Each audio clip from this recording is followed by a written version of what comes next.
여러분, 오늘이 어버이 주일입니다. 어버이 주일인데 여러분은 가족들끼리 사이가 어떠신가요? 부부 사이는 또 어떠십니까? 5월이 되면 늘 우리 가정은 어떤가 하고 스스로를 돌아보게 되는 그런 기간입니다. 지난 주일에 살펴본 대로 부부가 서로 사랑하고 또 신앙의 모범을 보여야 자녀들에게도 선한 영향력을 끼칠 수가 있습니다. 그런데 하나님을 믿는 부부가 가정에서 자녀들 앞에서 늘상 대화의 주제가 돈이나 성적이나 출세나 돈이나 주식이나 이런 세속적인 이야기만 하면서 때로는 또 그런 세속적인 이야기를 하다가 서로 마음이 안 맞아서 다투기도 하고, 그러면서 신앙의 모범을 전혀 보이지 않는다면 자녀들이 신앙생활을 잘하기가 참 힘이 듭니다. 그리고 자녀들이 집에서 그런 모습을 계속 보게 되면 부부로 살아가는 것, 결혼 생활을 한다는 것이 그렇게 행복해 보이지 않는구나, 그런 생각을 자꾸 하게 되다 보면 결혼 자체에 대해서 부정적일 수밖에 없는 것이지요. 그래서 늘 우리는 5월이 되면 어떻게 하면 우리 가정에 행복할 수 있을까? 어떻게 하면 우리가 부부 그리고 자녀, 부부와 자녀들 사이에 하나님 잘 믿는 행복한 가정이 될 수 있을까? 이런 질문을 늘 하게 되고, 또 여러분들은 늘 이런 제목으로 기도하게 됩니다. 그래서 오늘 이 시간에는 행복한 가정의 비결이 무엇인가? 어떻게 하면 우리 가정이 행복할 수 있는가? 그것에 대한 본문의 교훈을 3가지로 살펴보도록 하겠습니다. 자, 행복한 가정생활을 위한 첫 번째는요, 온 가족들이 서로가 다르다, 서로 다르다 하는 걸 분명하게 그리고 충분하게 인정하는 것에서 시작됩니다. 오늘 본문 말씀에 그것이 명확하게 드러나 있습니다. 자, 오늘 본문의 3절 말씀 우리 화면 보면서 함께 읽어보겠습니다. 시작. 내 집 안방에 있는 내 아내는 결실한 포도나무 같으며 내 식탁에 둘러앉은 자식들은 어린 감람나무 같으리로다. 아멘. 스쳐 지나가기 쉬운데 저 3절을 잘 보시면 이제 아무래도 남성의 입장에서 기술하는 거죠. 아내는 무엇에 비유합니까? 포도나무 같다. 자식들은 어린 감람나무 같다. 그런데 저게 중요한 표현이요, 아내가 포도나무라고 해서 자식들을 포도나무 순 혹은 포도나무 열매, 같은 포도나무로 표현하지 않습니다. 아내는 포도나무지만 아이들은 감람나무다. 전혀 다른 수종이라는 뜻이지요. 남편이 다르고 아내가 다르고 자녀들도 자녀들만의 독특한 개성이 있고 다른 생각이 있다는 걸 분명하게 인정하는 것, 여기서부터 가족의 행복이 시작이 됩니다. 여러분 다 느끼실 겁니다. 야, 우리 집인데 참 나하고 다르구나. 얼마나 많이 느끼십니까? 성경에 분명히 오늘 나와 있죠. 3절 말씀에. 이게 단지 아내와 자녀들만의 문제가 아닙니다. 평생을 살아도 여러분, 남편과 아내가 얼마나 다른지 모릅니다. 남자와 여자가 이렇게 많이 다르구나, 많이 느끼실 겁니다. 그래서 가끔 결혼한 지 얼마 안 된 분들 만나서 제가 차도 한잔하고 이렇게 이야기하다 보면 저한테 그런 질문을 꽤 합니다. 목사님, 우리 부부는 왜 이렇게 다를까요? 왜 이렇게 안 맞는 게 많을까요? 그렇게 질문하는데요, 그 질문이 잘못된 겁니다. 다른 게 당연한 겁니다. 포도나무하고 감람나무는 전혀 다른 거죠. 다른 게 맞습니다.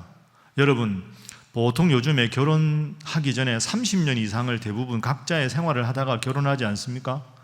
그러면 사과나무에는 배가 열릴 수 없고요, 감나무에는 앵두가 열릴 수 없는 겁니다.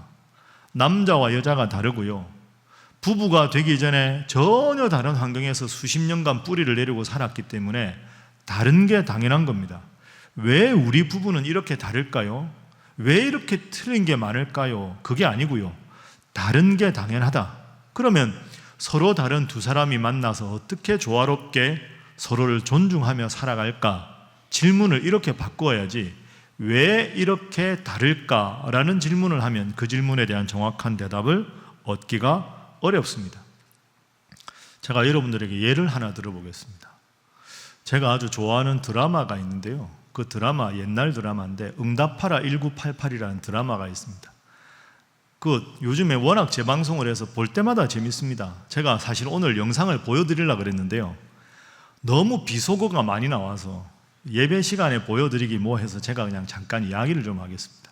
응답하라 1988, 1988년에 그 신촌의 한 대학 하숙집에서 일어난 일입니다. 주인공은 다 신촌에 있는 대학을 다니는 지방에서 올라온 남학생들과 여학생들입니다. 그런데 그 에피소드가 많이 있는데요. 그 남학생과 여학생, 대학생들이 얼마나 생각이 다른가를 드러내는 하나의 짧은 사건이 있습니다. 막 뭐 남학생은 이렇다, 여학생은 이렇다 이러다가 그 하숙집의 주인집 딸이 남학생들한테 문제를 냅니다. 야, 내가 문제 한번 내볼게. 맞춰봐라. 그러면서 이렇게 문제를 내죠. 내가 이사를 갔어. 그런데 이사 갔는데 그 집이 새 집이야. 새 집이라 페인트 칠을 한 지가 얼마 안 돼서 너무 페인트 냄새가 나. 문을 닫으면 페인트 냄새 때문에 머리가 너무 아프고, 문을 열어놓으면 밖에서 매연이 들어와서 또 머리가 너무 아파. 이러면 문을 닫아야 돼, 열어야 돼? 라고 여대생이 물었습니다. 그 하숙집에 같이 살던 남학생들이 뭐라고 대답했을까요? 여기 계신 남자 성도님들 잘 한번 생각해. 다시 제가 하겠습니다. 새 집으로 이사를 갔는데 페인트 냄새가 너무 나요. 문을 닫으면 페인트 냄새가 너무 나서 머리가 찌끈찌끈 아프고, 문을 열면 매연이 들어와서 너무너무 또 힘들어요, 호흡하기가. 그러면 문을 닫아야 됩니까? 열어야 됩니까? 권사님들 가만히 계시고요. 남자 집사님들, 문을 닫는 게 맞습니까? 여는 게 맞습니까? 여는 게 맞습니다. 닫는 게 맞습니다. 있습니까?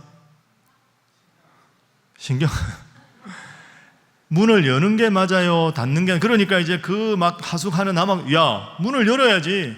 그래도 문을 여는 게 낫지. 페인트 냄새 오래 맡으면 안 돼. 문을 닫아야지. 페인트 냄새가 없어지는데 막 옥신각신 다툽니다. 그런데 그 옆에 있던 또 다른 하숙하는 여학생이 이렇게 말합니다. 진짜 한심하다. 어떻게 이렇게 정답을 모르냐. 그럼 묻습니다. 정답이 뭔데? 문을 열어야 돼? 닫아야 돼? 둘 다 틀렸어. 이렇게 말하는 거죠. 그럼 여학생이 생각하는 정답이 뭘까요? 예? 너무너무 한심하게, 야, 문을 닫어? 틀렸어. 문을 열어? 틀렸어. 다 틀렸어. 정답이 뭐야? 그러면 문 열까 닫을까 물어놓고 무슨 정답이 그래? 정답은 이겁니다. 너 괜찮아? 여러분, 이런 반응을 보이시면 안 됩니다. 너 괜찮아? 병원 안 가도 돼? 이게 정답입니다. 그러니까 남학생이 너무 화가 났습니다. 야! 문을 열어야 되는지 닫아야 되는지 물었으면 정답은 열든지 닫든지 둘 중에 하나지. 너 괜찮아? 그렇게 대답하는 남학생이 어디 있냐? 한심하다. 어떻게 이렇게 여자 마음을 모르냐? 이렇게 됩니다. 여러분, 이게 남자와 여자의 차이입니다. 지금도 이해가 안 되시는 분 많죠? 집에 가서 한번 가만히 생각을 해보십시오. 여자의 마음은 문을 닫고 여는 게 중요한 게 아닙니다. 너 괜찮니? 병원 가야 되는 거 아니야? 약 먹어야 되는 거 아니냐? 그 마음을 만져주기를 바란 거죠. 드라마니까 흥분하지 마시고요. 싸우지도 마십시오. 여러분, 이렇게 여자와 남자가 다릅니다. 사랑해서 결혼을 하고 오래 살아도요, 변하는 건 조금밖에 없고 안 변하는 게 대부분입니다. 어떻게 해야 될까요, 그러면? 있는 모습 그대로 그냥 받아들이십시오. 이해하려고 하지 마십시오. 남자와 여자는 서로 이해 안 되는 게 너무 많습니다. 연세 많이 드셔서 행복하게 살아가는 부부, 우리 교회도 많이 계신데요. 그분들 이야기해보면 이구동성 똑같습니다. 목사님, 우리 남편 안 바뀝니다. 아이고, 저 권사 안 바뀝니다. 그런데 어떻게 안 다투고 싸우십니까? 안 바뀌는구나 라고 내가 마음을 넓히니까 안 다투는 겁니다. 그게 정답입니다, 여러분. 상대방의 변화를 기대하면 다툴 수 있는데요, 이건 잔소리 한다고 바뀌는 게 아니구나 하고는 안 바뀌는 걸 내가 마음으로 넉넉하게 받아들이기 때문에 다복하게 행복하게 사는 거죠. 자녀도 마찬가지입니다. 여러분, 자녀가 잘못하면 정말 심각한 잘못은 지적을 하십시오. 그런데 죄 짓는 거 아니면, 남들에게 큰 피해 주는 거 아니면, 그래, 얘는 나하고 다르구나 하고 있는 그대로 받아들이십시오. 그게 여러분 정신건강에 좋습니다. 오늘은 가정에 대한 설교를 하니까요, 실질적인 이야기 한번 하겠습니다. 여러분, 제가 질문을 드릴 텐데 대답을 하십시오. 이 겉으로 대답하면 큰일 납니다. 속으로만 대답하셔야 됩니다. 직설적으로 여쭤보겠습니다. 여기 부부로 오신 분들 많은데 부부싸움 자주 하십니까? 크게 대답하면 안 된다고 제가 부부싸움, 이 살다 보면 또 그럴 때가 있지 않습니까? 마음이 안 좋고, 부부끼리 뿐 아니라 자식들과 다툴 때가 있고요, 가족들끼리 싸울 때 꼭 기억해야 될 아주 중요한 팁을 하나 여러분들께 일러드리겠습니다. 제가 말하면 목사님은 전문가가 아니잖아요 이러실 것 같아서 짧은 영상을 준비했습니다. 훅 지나갑니다. 50초짜리거든요. 가족들끼리 다툴 때 꼭 기억해야 될 한 가지 영상으로 확인하겠습니다. 기억하시죠? 먹고 싸우라 하는 게 전문가의 조언입니다. 여러분, 가족들끼리 부부관계뿐 아니라 아이들하고도 마찬가지입니다. 밥 안 먹으면 예민하지 않습니까? 먹고 싸우십시오. 그렇다고 싸우라는 건 아니고요, 잘 지내시라는 거죠. 1부 예배 끝나고 지하 식당에서 식사하시고 자 한번 해봅시다, 이런 뜻이 아닙니다. 여러분, 핵심은 뭡니까? 다릅니다. 남편이 다르고 아내가 다르고 자녀가 다릅니다. 다 세대가 다르지 않습니까? 제가 신학교에서 학생들 가르치고 하지만 너무 다릅니다. 부목사님들 너무 다릅니다. 와, 깜짝 놀랍니다. 근데 그게 자연스럽습니다.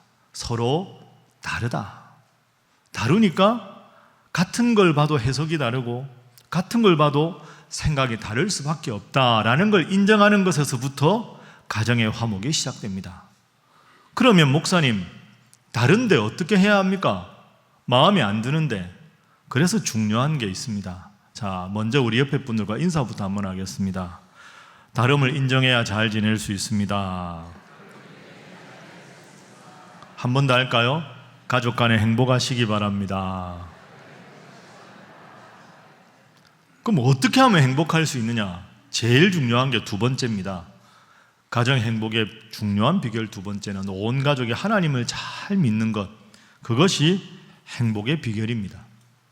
여러분, 지난주에 이어서 말씀드리는데요, 서로 다 다른데 하나님 앞에서 가족들이 함께 예배도 드리고 또 서로 축복도 하고 격려도 하고, 그래서 하나님 믿는 믿음 안에서 하나가 되는 것밖에 없습니다.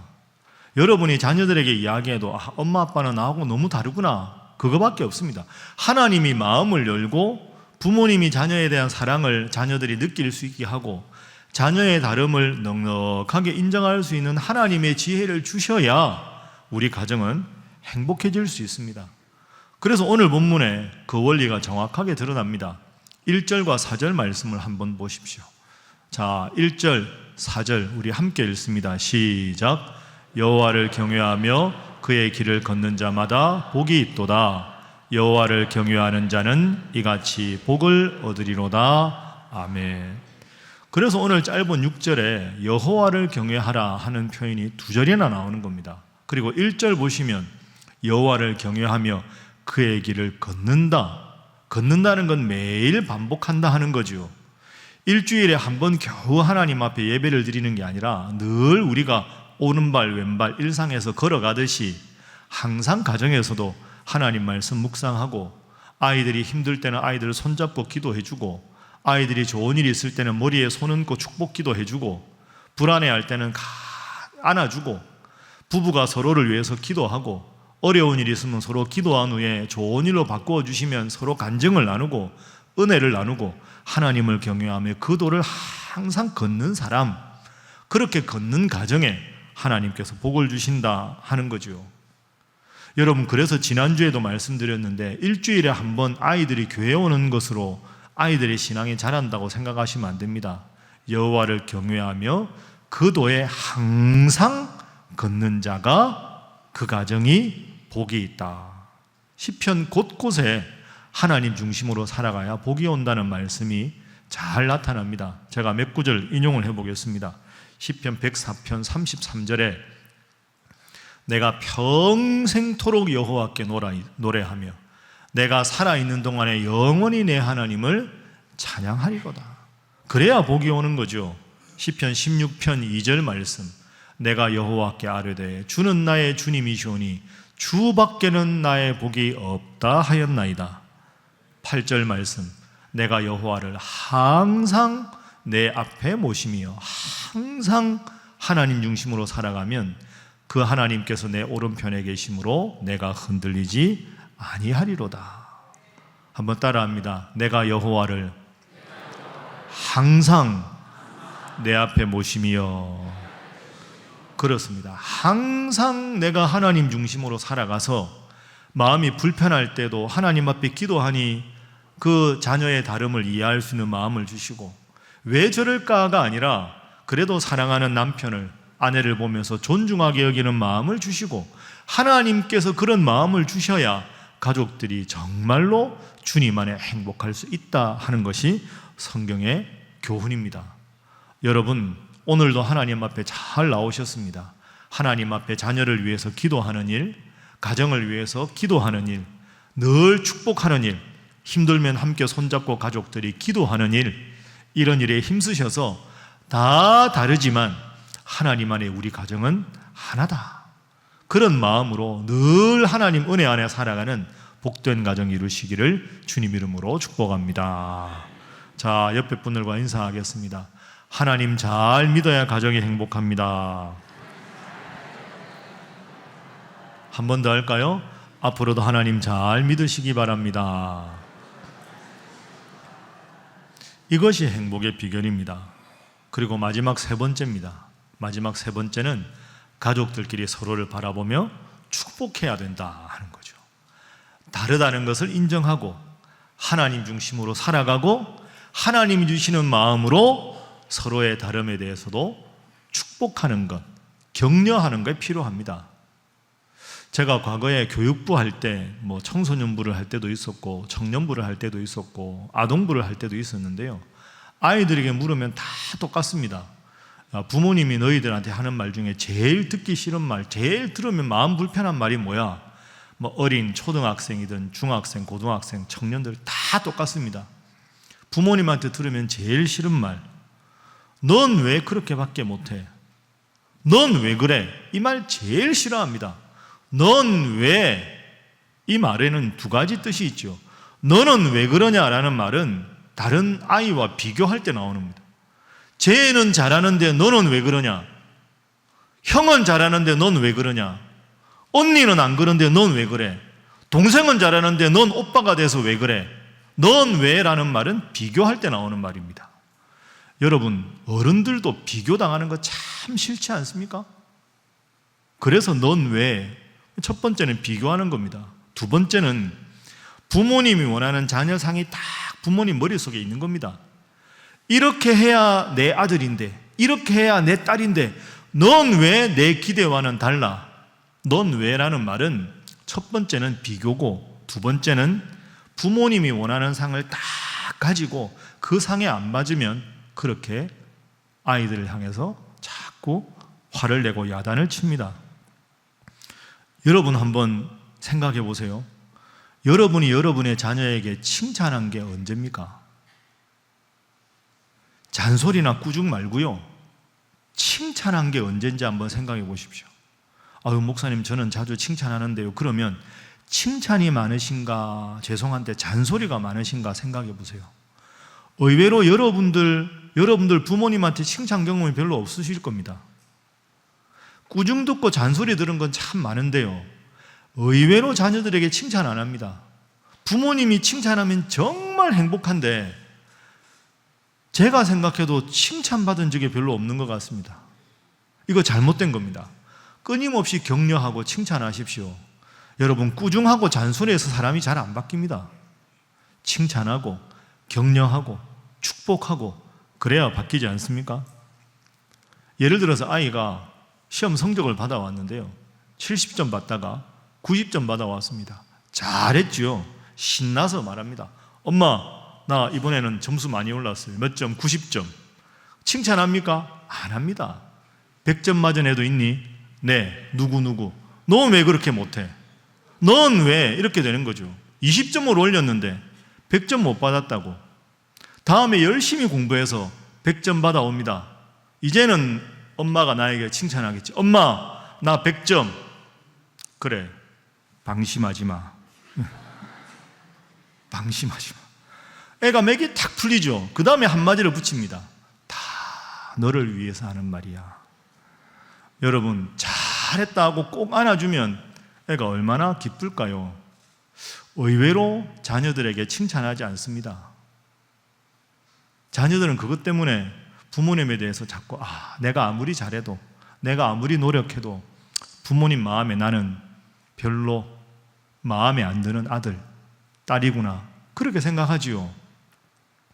요즘 아이들 맨날 보면, 어디 식당 가서 보면 전부 핸드폰 합니다. 그죠? 여러분, 중고등학교 아이들 집에 있으면 집에 와서 밥 먹을 때 계속 핸드폰 하고요, 거실에 좀 과일이라도 먹자고 해도 전부 자기 방에 들어갑니다. 왜 그럴까요?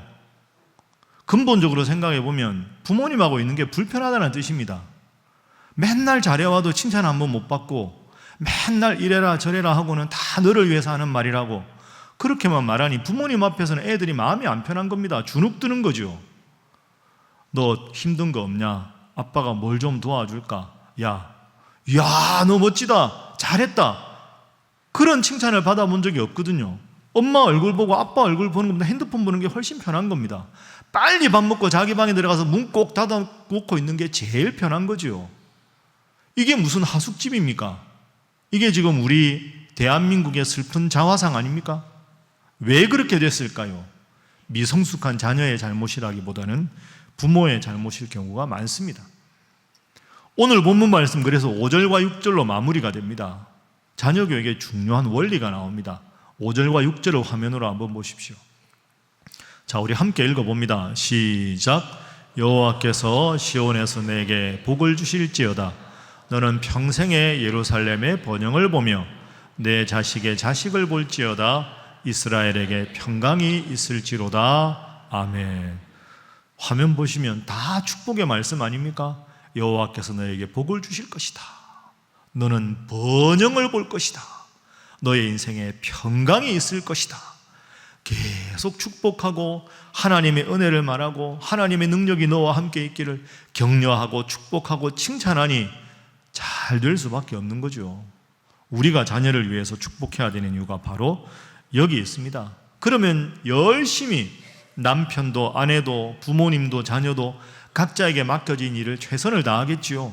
하나님 주실 복을 바라면서, 부모님의 격려를 바라면서, 남편과 아내의 축하를 그리고 격려를 기대하면서 열심히 일하지 않겠습니까? 그렇게 열심히 일하는 태도가 오늘 본문의 2절 말씀입니다. 자, 2절 말씀도 우리 마지막으로 화면 보면 함께 읽어봅니다. 시작. 내가 내 손이 수고한 대로 먹을 것이라. 내가 복되고 형통하리로다. 아멘. 따라합니다. 내 손이 수고한 대로 먹을 것이라. 여러분, 저건 가만히 보면 복 같지가 않습니다. 내가 수고한 것보다 훨씬 많이 먹을 것이다, 이래야 복이 될 것 같죠. 그런데 그게 아닙니다. 요행입니다. 그건 내가 이만큼 수고했는데 이만큼 있으면 그게 복이 될까요? 그게 결국은 화가 됩니다. 그렇게 되면 사람의 인생에 감사가 없습니다. 내가 수고한 만큼 복을 누릴 것이다. 여러분, 식물을 보십시오. 뿌리에서 물과 양분을 흡수한 만큼 식물은 자랍니다. 뿌리에서 양분과 물을 조금 흡수했는데 아름다운 꽃이 크게 맺는 법은 자연의 이치가 아닙니다. 내가 수고한 만큼 먹는 것, 그게 행복입니다. 내가 할 수 있는 만큼 최선을 다하고 그 결과에 대해서는 하나님 주신 대로 그대로 감사하며 살아가는 것, 그게 복이지요. 조금 했는데 많은 걸 바란다, 그게 결국은 망하는 길이고요. 그건 정직한 복이 아니라 요행을 바라는 겁니다. 그래서 우리가 살아가는 데 중요한 교훈을 주는 잠언, 그 잠언 30장에 아굴의 기도가 참 아름다운 기도입니다. 아굴이 뭐라고 기도합니까? 여러분 제가 읽어볼 테니까 화면 한번 보십시오. 저에게는 하나님께 간청할 일이 두 가지 있습니다. 쉬운 번역으로 읽습니다. 그것을 제 생전에 이루어 주십시오.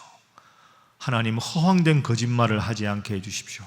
두 번째 기도, 가난하게도 부유하게도 마십시오. 먹고 살 만큼만 주십시오.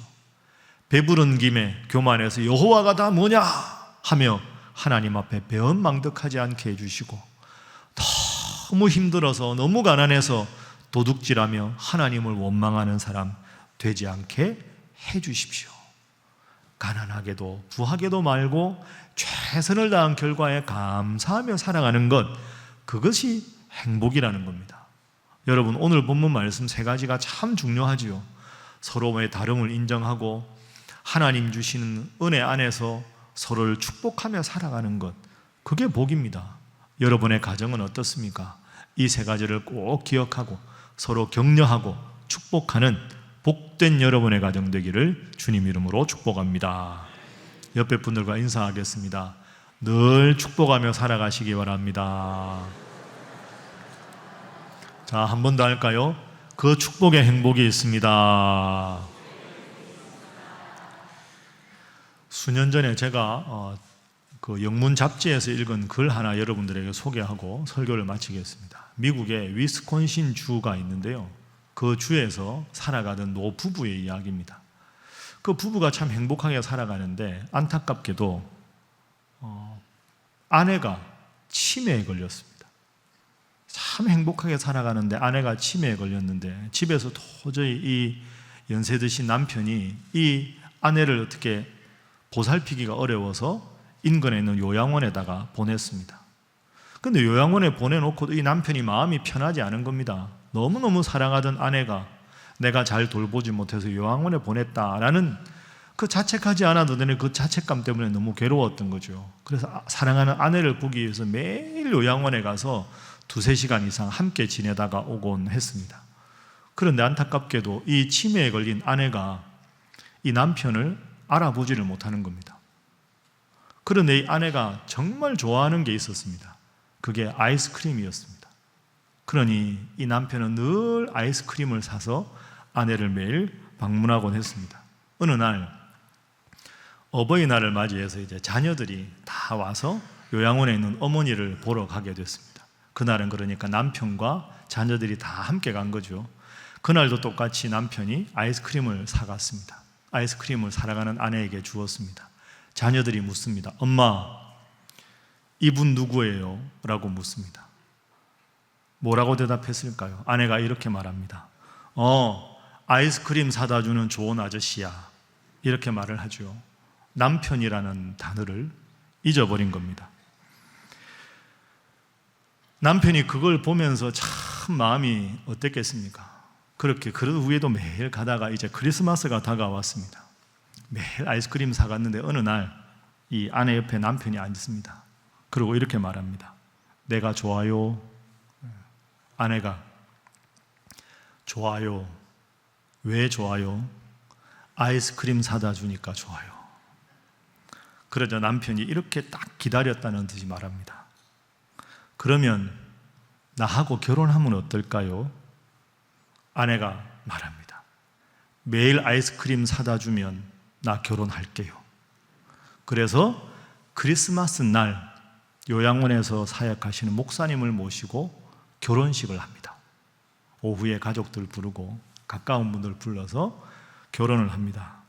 주례하시는 목사님이 치매에 걸린 아내에게 묻습니다. 옆에 있는 이분을 남편으로 맞이하겠습니까? 아내가 네 하고 또박또박 말합니다.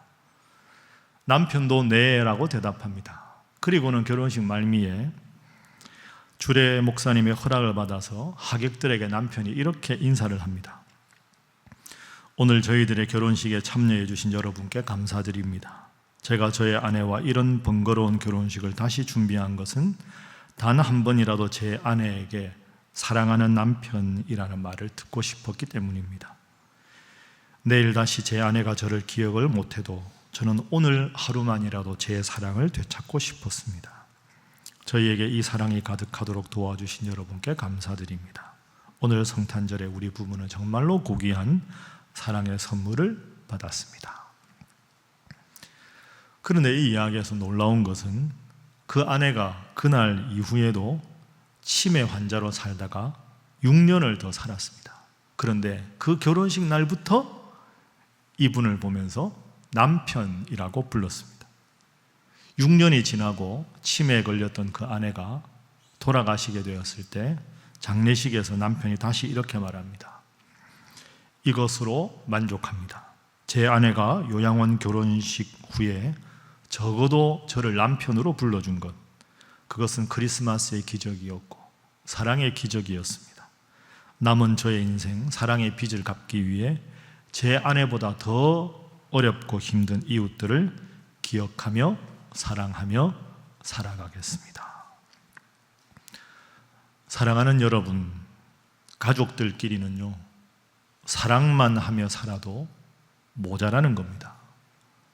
자녀들에게 모진 소리하고 여러분 얼마나 후회 많이 하셨습니까? 옛날에 우리 가정이 안 그랬는데 하면서 얼마나 마음 아파하십니까? 여러분, 지금이라도 서로 축복하십시오. 화해하시고 사랑하시고 하나님 잘 믿으십시오. 넉넉하게 인정하십시오. 그것에 행복이 있습니다. 가정은 미리 누리는 작은 천국입니다. 모쪼록 가정의 달을 맞이해서 하나님 잘 믿고 서로의 다름을 인정하고 서로 축복해서 미리 누리는 작은 천국 같은 우리 신일의 모든 성도들의 가정이 되기를 주님 이름으로 간절히 부탁합니다. 기도하겠습니다. 하나님, 사실 행복이 멀리 있는 것이 아닌데 우리는 가장 가까운 가족들에게 서로 상처를 두고 힘들게 할 때가 많습니다. 지나면 다 후회할 일인데 참 어리석은 삶을 살아가고 있습니다. 사랑의 주님, 저희로 하여금 주님께서 우리를 사랑하신 그 사랑으로 가족들을 사랑하게 하여 주옵소서. 서로가 다르다는 것을 넉넉한 마음으로 인정하게 하시고 온 가족이 정말로 하나님을 잘 믿게 해주시고 각자에게 주어진 일에 성실하게 최선을 다하게 하시고 또한 그런 일상의 평범함 속에서 감사하며 서로를 축복하며 살아가게 하여 주옵소서. 사랑의 하나님, 저희의 힘으로 부족하오니 주님께서 저희에게 사랑할 힘을 주시고 축복하는 입술을 허락하여 주옵소서. 예수님의 이름으로 기도하옵나이다. 아멘.